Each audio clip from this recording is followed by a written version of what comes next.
Penn State should just overspend for every prospect that they try to recruit. I wish it was that simple, but that's just not the smart thing to do.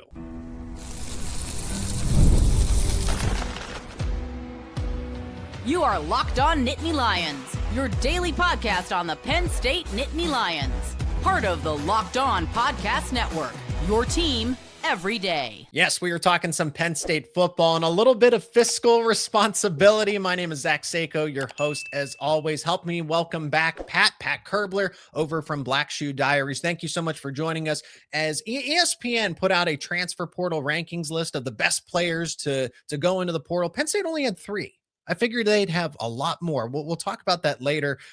Franklin keeps going on the interview tour, and I don't blame him for doing the interviews, but still talking about Penn State into July. He says he stayed too long in Happy Valley, but he also didn't get the opportunity to fix everything, fix all the issues with Penn State. We'll get to that in just a moment. Should Penn State just overspend? There are some people that actually believe that, yeah, you got to spend more money to get these kinds of prospects. And Matt Campbell hasn't been necessarily willing to do that. And friendly reminder to let us know your thoughts down in the comments section. Pat, I'm fully on the side of you have to be strategic.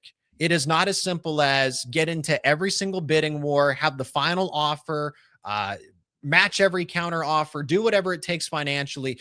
Penn State's actually done that selectively. They're not afraid to do that at times, but just to go out and spend it, you have a budget to manage. You have a roster to manage, because if you're going to overspend for one high school prospect today, it might cost you in the transfer portal tomorrow if you're not careful.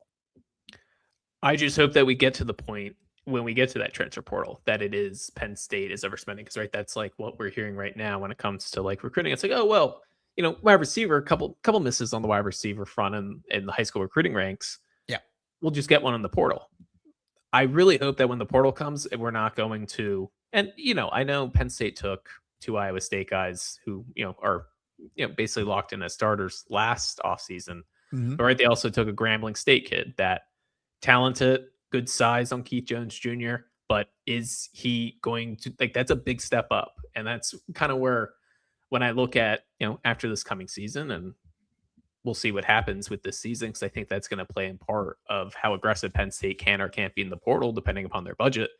But I hope that when we get to that offseason and when we get to the transfer portal, that they are in the mix for guys that, you know, are being looked at by Miami and are being looked at by, you know, Michigan and some of these other big schools, rather than, you know, having to play the let's go down to the SWAC. No offense. Moneyball. I don't know if those are the waters, or if that's the shop that Penn State wants to be shopping in. So I understand, right? Like, Penn State has a budget to manage, and Penn State is not Texas Tech. They're not Oregon. But I don't know. If I were Texas Tech or Oregon, and maybe this, Zach, I'll push this on you.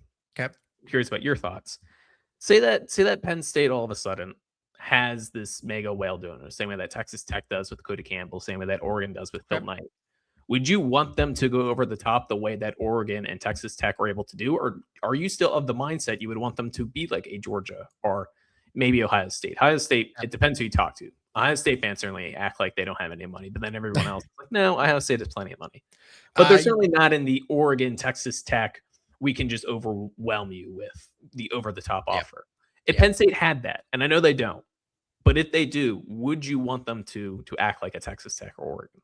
I'd want them to follow you kind of read my mind to begin with, because you mentioned Ohio State. I'd want them to follow the Ohio State model. Penn State is following that model, so to speak, just with less money, so that QB1 gets this amount of money, and offensive linemen, number 1, number 2, number 3, it's all the position groups are allocated a certain amount of money based off of the scouting, based off of the talent evaluations that they do, and their targets. Okay, so it's positional value coupled with the fact, you know, how much of this player is a need? Is he going to play right away? Right, that brings the Aiden Gibson part of the conversation into this, because Penn State didn't think it was fiscally responsible to, okay, Rutgers, we were already offering Aiden Gibson a ton of money. Then Rutgers offered and sweetened the deal, and they got him to enroll early, but it doesn't make sense to pay that kind of money for running back number 5 in this class. If we were to get him like that, and okay, that does make sense to me.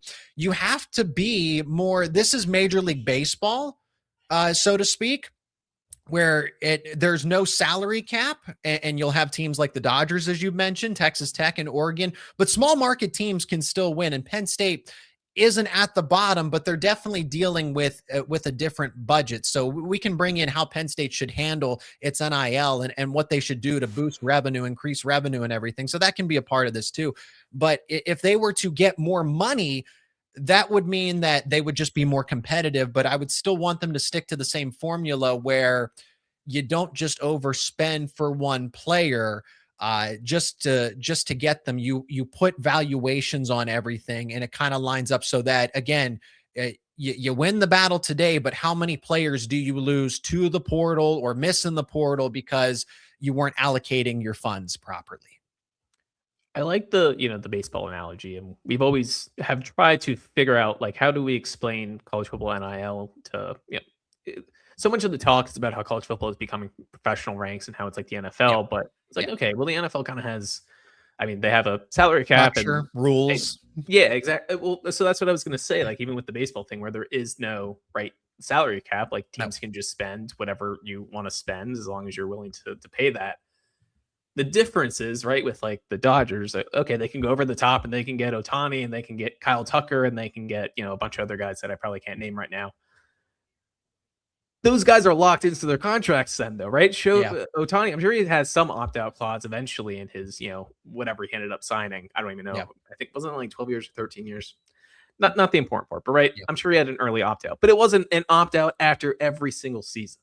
And that is where it gets, tough in college football. And like when we have these discussions on NIL, like, do you want to be the team that goes over the top? Do you want to be, the penny pincher? Like, what is the correct way to do it? Because like team chemistry and making sure everyone's happy is like an important part of having a successful program. There's a reason why so far Texas Techs and the Oregons, and USC, these teams that are able to go over the top, there's a reason that they haven't won a title. No, exactly. Notice how they haven't, NIL hasn't bought anyone a title yet. So there's more than one way to skin a cat. It's tough when even look at Penn State. I know like a lot has changed, and there's a reason that Andrew Olesh is at Oregon now, but Andrew Olesh was one of those guys that Penn State went over the top for to land against to be tight end number 6. Yeah. And I'm curious, would he have been happy to stay at Penn State? Right. Say Penn State goes 10-2 last year. They go 11-1. James sticks around. Would Andrew Olesh have stayed at Penn State? One, from Penn State's perspective, being like, we are paying this guy like he should be the starting tight end. And at least right now, we're not seeing it. And from Andrew Olesh's perspective, would it be like, I need to be starting somewhere. I can't be, tight end number 6 here. So there's more than one way to do it. And right, I think that all of this NIL discussion, like, involves nuance and an understanding that team chemistry and stuff like that is important. But I don't know. I think you look at like Texas Tech and Oregon, and I realize that they have a one national title, but if you're them, I think you feel pretty confident. And when I say them, I mean, the coaching staff, the administration, and even like their fan base. Like, I think those fan bases are pretty happy where their program is at. Yeah. And, compare it to Penn State right now, right, Zach? A lot of these podcasts we've been doing recently have not been happy conversations. These are frustrating ones because NIL is something that we've heard about years and years. I mean, I say years and years, but it's been like 4 years that we've heard about since the beginning. We're like, Penn State's not a good spot. And here we are I know this is coming out on Friday, but we're recording this July 14th. July 14th at 5:52 p.m., Zach. Guess what? Penn State is apparently still not in like the ideal spot when it comes to NIL. And that's frustrating. And part of that is the culture around this is where I'll finish with it. And I want you to add to this too, is that the donor base that Penn State has, it follows the success with honor. And that's not me. I'm just stating a fact. This is me. Don't shoot the messenger type of deal here, is that Penn State's donor base, it subscribes to success with honor. And they do not view NIL investments as a good return, a good business investment, that a lot of donors would rather fund the stadium, because that is a good business type of deal. There isn't really a strong ROI on investing in NIL when players could be here today and transfer tomorrow. Yeah. And that's kind of why the donor base is so, because, well, Penn State has the large alumni network. Yes, it does. But a majority of these alumni that can make significant change in terms of finances just don't see it, A, as a good business opportunity, and B, still kind of, it's not that players shouldn't be paid. I don't think there's a lot of people that go out and say, no, these players can't be paid. And that's not what Joe Paterno would have wanted. That's not the conversation here. But it's also that, okay, so I should just write a blank check for a prospect that might not finish his career at Penn State. And I kind of have to reason with that at the end of the day. Yeah, I think that's what made college sports, I know, like from my perspective, like why I like college football more than the NFL was like this, the tie that you have to your school, right? Like I'm an Eagles fan. I love the Eagles, watch them every Sunday, but I don't have that emotional tie to the Eagles the same way that I personally do with Penn State. So when you have, people who are donating to, build the stadium and potentially donating to players, you want to be donating to a player that, like, I think this whole conversation would be a lot different if they were locked into 4-year contracts where it's like, I want to go to Penn State, right? Think back to, Paul Posluszny in 2003, 2004. Yeah. I think 2003 was when he was a recruit, right? When he commits to Penn State. And after that first, his first couple seasons where it was like, oh, this dude is an absolute stud. Mm-hmm. I'm sure you would have had so many, if NIL was allowed back then, you would have had so many, rich Penn State people being like, let's make sure Paul Posluszny is taken care of. Mm-hmm. Because it was, the idea back then was like, okay, Paul Posluszny came to Penn State, yes, because it's really good for football and it's really good for linebackers, but it's also because he feels that connection somehow, some way that we feel about the school too. And that is kind of what is currently lost in translation when it comes to NIL, because everyone just views it as these players just trying to, a lot of the players, I should say, are just trying to make the most amount of money possible, which is not a bad thing. Yep. That does not make them bad people, because, I mean, look at us in all walks of life, right? People leave different jobs, leave every couple of years, but it's this jumping around every season that I can understand that, you wouldn't want to pay someone that, they come to Penn State for one season and then they're going to be looking at the portal to make a couple extra bucks or to go somewhere else. So it'd be nice if we can get to a spot where these guys are locked in to some sort of, contract. But I don't know who is going to step up and when that is going to happen. But I mean, at some point there has to be some sort of rules and regulations that we set, because I just don't know how sustainable this is for anyone. CBA Super League. That's the solution. I don't care if you like it or hate it, but if you want to go in that direction, that's how you get there. So to be determined with that, that's a completely different conversation there. James Franklin keeps having conversations. He gets asked about Penn State and, hey, in the middle of July, maybe just say, I want to focus on Virginia Tech. No, he says that he shouldn't have stayed as long as he did at Penn State, but also did not get the proper opportunity to fix what was wrong with Penn State. We're going to talk about that next here on Locked On Nittany Lions. And this episode is brought to you by FanDuel. On the biggest stage in the world, FanDuel is changing the game, because sometimes your player gets subbed off and your bet, well, it'll go with them, but not anymore. With FanDuel Super Sub, if your player is subbed out, your bet stays in. That's right. If your player leaves the match, your bet continues on with the substitute. So you're still in it until the final whistle. In matches like these, anything can happen. And now your bet can go the distance. Let there be goals this summer on FanDuel. Nothing is worse than having a great pick and then watching your player get pulled in the 60th minute. With Super Sub, that bet does not go away. It goes the distance with the sub. And you can check out FanDuel and see all the latest odds for the upcoming matches. And there is real value out there. And knowing that your bet stays alive through the subs makes it that much easier to pull the trigger. Let there be goals this summer on FanDuel. Visit FanDuel.com/lockedon. That is FanDuel.com/lockedon. FanDuel.com/LOCKEDON to get started now. Pat, I wanted to get another perspective on this. At first I said, okay, he's just saying whatever. But then I looked into some of the quotes and I now understand why some Penn State fans really took this the way that it that they did, because I just said, whatever, why are you talking about Penn State? You're still obsessed with your previous employer, but then it's just, you're playing both sides of the conversation that I wanted to be there. I wanted to do everything that I could at Penn State. And it's like, well, but also, USC was calling me, and I don't get what he's trying to imply there, because you can't want to say that you wanted to leave early, but also that I wish I could have given more to Penn State. Which is it, dude? Yeah, I mean, I love James. I really do. Like, this is the talking out of both sides is Mount James, one of the people that I miss the most. And listen, like, I do hope and maybe all Penn State fans don't feel this way, and that's fine. I do hope in 10, 15, 20 years that we can all look back much more fondly on the James Franklin era, because there was a lot of good. There was success. There was tons of games, won tons of games, won a Big Ten championship, went to 2 Rose Bowls, won a Rose Bowl. Like, it was a really, really good tenure for James Franklin. Mm-hmm.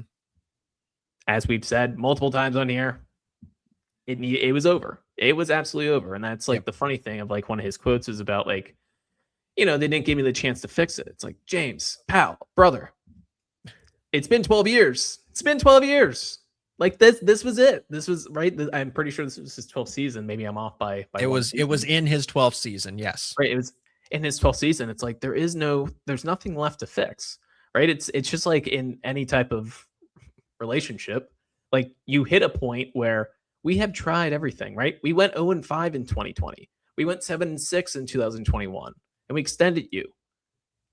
And for good reason, right? Because we knew what was on the horizon with that recruiting class that was coming in. The Nick Singleton, Katron Allen, exactly. Carter, Denai Son, et cetera, recruiting class. That was the last stretch of it. That really was. And that doesn't mean that it was like, these are the 4 years and that's it. But when you then go out and you lose to Oregon, and then you lose to UCLA, and you lose Northwestern, it was over. And we said this, but it was like good for James too, because imagine what would have happened if Penn State just rode out last season with James. From Penn State's perspective, I don't know if how much they win at all if they make a bowl game, but even from James' perspective, like, that gave him ample time and ample opportunity to figure out what he wanted to do, where he wanted to go. He could talk to any and all schools. Didn't mean that he couldn't do that before, right? His agent, Jimmy Sexton, I'm sure, would have been putting out feelers, really realizing, like, oh, this Penn State thing is not going to quite work out, probably. But it certainly just ripped the Band-Aid off. It was over. Penn State can move on. He can move on very early. Because imagine if they would have waited until, like, November 28th or whenever the last game of the season was, and Penn State ends up going 4-8. They fire James. Does he have enough time to take another job and figure out the transfer portal? Yes, probably, if you really wanted it to. But it worked out. Everything has worked out the way that it should for all parties. Penn State gets a fresh start. James Franklin gets a fresh start, and we go from here. Do you take issue with him still talking about Penn State to this point in time? I mean, I kind of do. I obviously started off the conversation. It's like, whatever, you can talk about whatever, but don't you have more important things to respond to or direct the conversation to? I feel like these are just kind of last ditch opportunities to, you feel like you regretted saying something or not saying something, because he'll do an interview, right? And then there will be and I know he lives on social media. I know he does. Every time he gets the bit of free time, he is on social media. So he probably sees, whether it's an anonymous comment or somebody that has a legitimate voice in whether it's in the media sphere or just on the internet.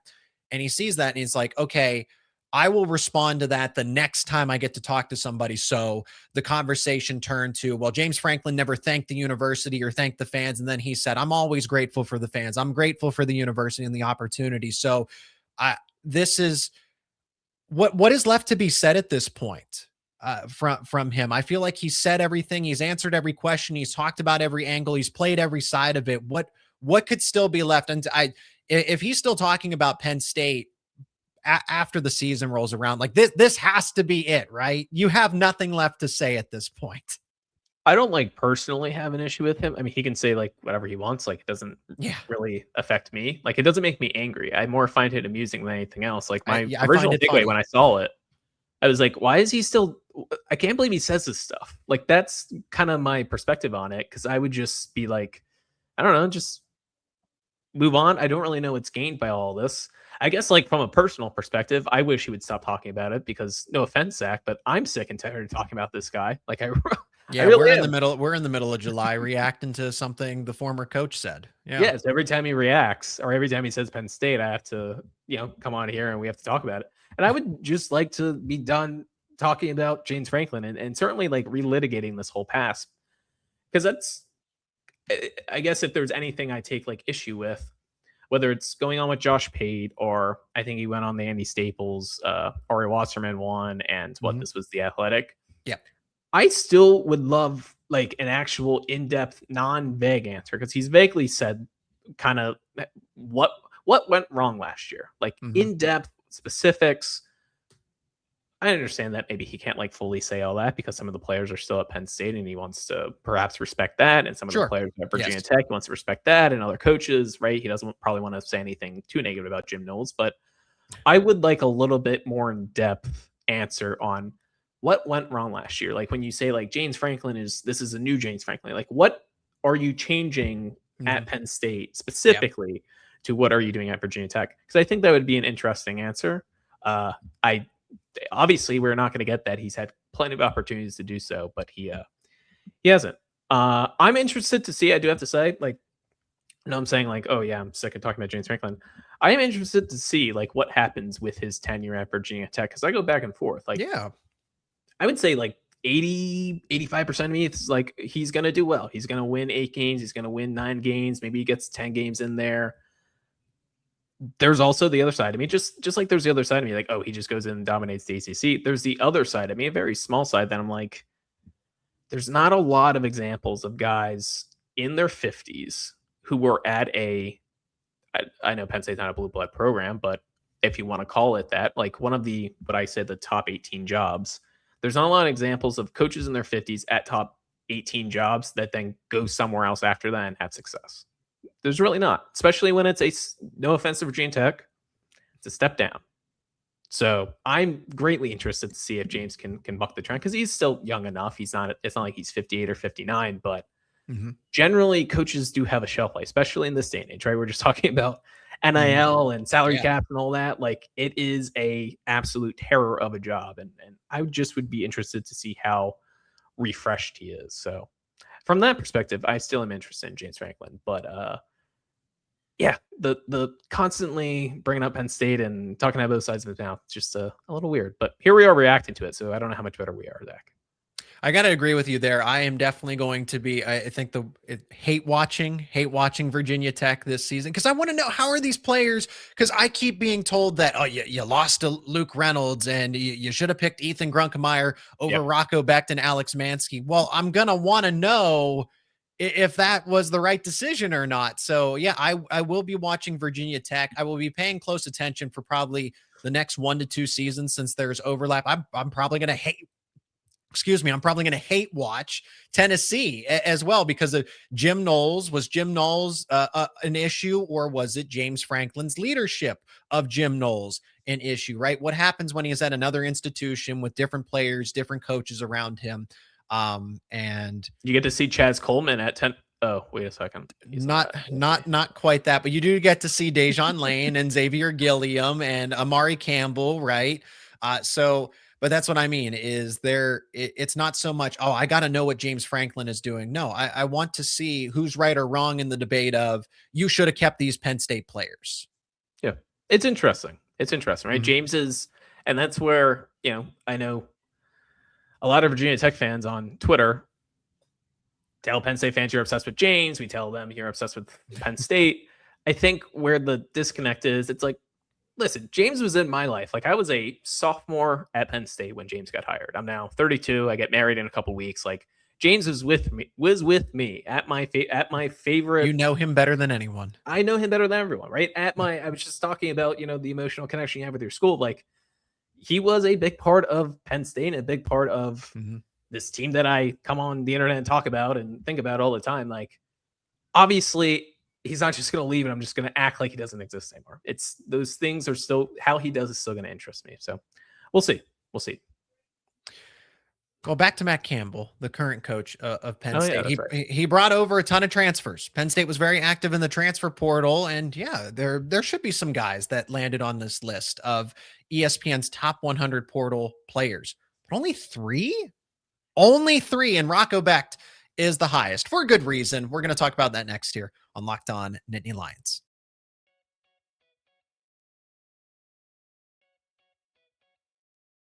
ESPN releases a top 100 portal players coming into this season, and Penn State only gets three, as I've mentioned. Rocco Becht at 18, Ben Brahmer at 42, and Marcus Neal at 43. So only three and there's so much portal movement.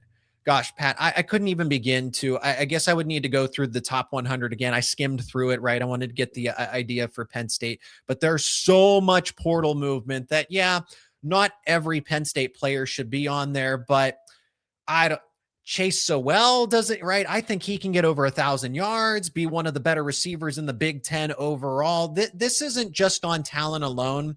It's a rankings list based on the importance, right? Because Rocco Becht will be in the top 10 of Big Ten QBs, and then he'll be ranked by someone at 7 or 8, something like that. Yet he's the number 18 portal player in the country, according to ESPN. So that doesn't exactly track. But when you look at it from an importance, from a value, from an MVP type of conversation, yes, Rocco Becht as a quarterback with all the snaps that he's played is the most important transfer for Penn State. It starts and ends with him because of the QB spot and how valuable it is to have a veteran like Rocco Becht and be a captain and understand the offense inside and out, right? And everything that Matt Campbell does. He is a liaison of Matt Campbell. But again, Chase Sowell or Trevor Burr on the offensive line, those guys played a ton of snaps. We're talking about veteran experience and how important it is. And this list is filled with wide receivers and offensive linemen, and yet, you know, here we are, Penn State not getting. I'm glad Ben Brahmer and Marcus Neal get a little recognition. I thought there should have been more Penn State players on this. Jeremiah Cooper, right? He's the second best safety in EA College Football 27, after all. Yeah, I think these lists you always kind of have to take with a grain of salt. Like, I think back to, I think it was 2023, Penn State, I want to say they were tied with Michigan for most top 100 players overall, not just transfers. Most top 100 players overall. And I think that they were above even Ohio State. And going back to last season, I'm pretty sure Penn State, either they were tied with Clemson or they had the most. I think it was them, Texas, and Clemson had the most players on those top 100 lists. And Zach, I don't know if you follow. I don't know if you're a big history buff, but both of the seasons did not end particularly well. So no, they did not. Don't know how important these top 100 lists, right? Whether it's transfers or players, are really going into a season as a Penn State fan who has lived life these past couple of years. But yeah, I think that there's a couple of guys you can certainly put on there. Like Caleb Bacon is personally like one of my favorites. Okay. I think Armstrong Nnodim is going to be someone that defensive tackle is a tough spot, and specifically like the way that he's going to play. I don't know if he's necessarily going to get like the accolades as far as like, right, he's not going to have 5.5 sacks and 13 tackles for loss, but I think that he can be a very impactful player. So I'm not greatly interested on these preseason top 100 lists. I don't mean to poo-poo on the topic. I think it's more important, right, what these guys do after the season. And I can see someone like Caleb Bacon. I can see someone like Armstrong Nnodim. Jeremiah Cooper, right, someone who's coming off a season-ending injury. See how he bounces back. He can definitely be someone that makes this list. So not greatly important about the transfers that are coming in the preseason. It's about how they do in the actual season. So yeah, certainly would like to see a couple more guys, but at the end of the day, not a big deal in my opinion. Who's the transfer that you're looking forward to the most? You started to name some of them. Hey, you're intrigued by Caleb Bacon. I would say Kooper Ebel, just because he gets to play more of a natural position as a Mike linebacker type. Yeah. James Peoples, ton of buzz about him. Changed his number to number 1. He's not number 23 anymore. He's number 1. And I think that just has a better look to it for how active he is going to be in the offense. So if I'm picking a player on offense and a player on defense, not necessarily, they need to be in the top 100, but just who are the transfers that could have the biggest impact on Penn State beyond somebody like a Rocco Becht and maybe even outside of that Iowa State nucleus? Definitely James Peoples. And you mentioned Armstrong Nnodim. He's been somebody that was okay. He's a bodybuilder. He can lift a ton, right? I know my buddy at Oklahoma State, my counterpart there, that you got an awesome player. He's an awesome personality, great guy. And he is just, he can throw weights. Like he just moves weight like it's nothing.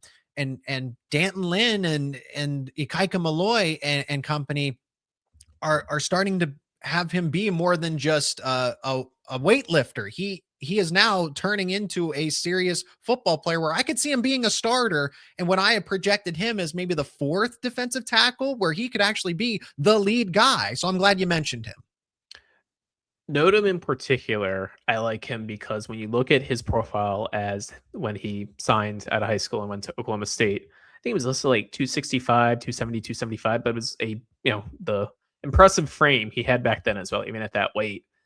I think, and he was only a 3-star, like a mid 3-star, low 3-star. Mm-hmm. I think the idea with him, at least back then, was, okay, he's already maxed out. He's going to be a tweener defensive end, defensive tackle, because it doesn't, right? Like, the bodybuilder type of look isn't necessarily someone that you think is going to end up playing, 295, 300 plus pounds. And yet here he is at Penn State and he's listed at 310 pounds. So the fact that his frame is able to hold that 310 pounds, despite the fact that he, is yoked out of his mind, I think that is a good thing because it shows, the projectableness of him. Yes. Beyond Nnodim, defensively, someone who I could see end up being on this list. I'm not predicting that he does, but if everything hits, Alex McPherson, 6'6", 250, defensive end. That'd be great for Penn State. You kind of need him to. Yeah. Right. Didn't play a ton at Colorado, but certainly got some snaps here and there and is just a big athletic kid that if things click, I think he could definitely find his way on the list. And my guy at wide receiver is Karon Brookins. I know he's an Iowa State guy, but 6'5", 200 pounds, took a red shirt last year. I think it was notable that Iowa State, the staff, Noah Pauley at the time, but the staff as a whole, made Brookins one of those key guys that they wanted to take right away. Like it was not a, we kind of have room, let's take this guy. He was one of the very first guys that they targeted. So despite the fact that he got the full red shirt last year, maybe it's not this season, but in these upcoming seasons, 6'5", 200 pounds, this type of wide receiver Penn State hasn't had, good athlete. So I'm excited to see him as well. So those are like my two dark horses as far as like transfers go.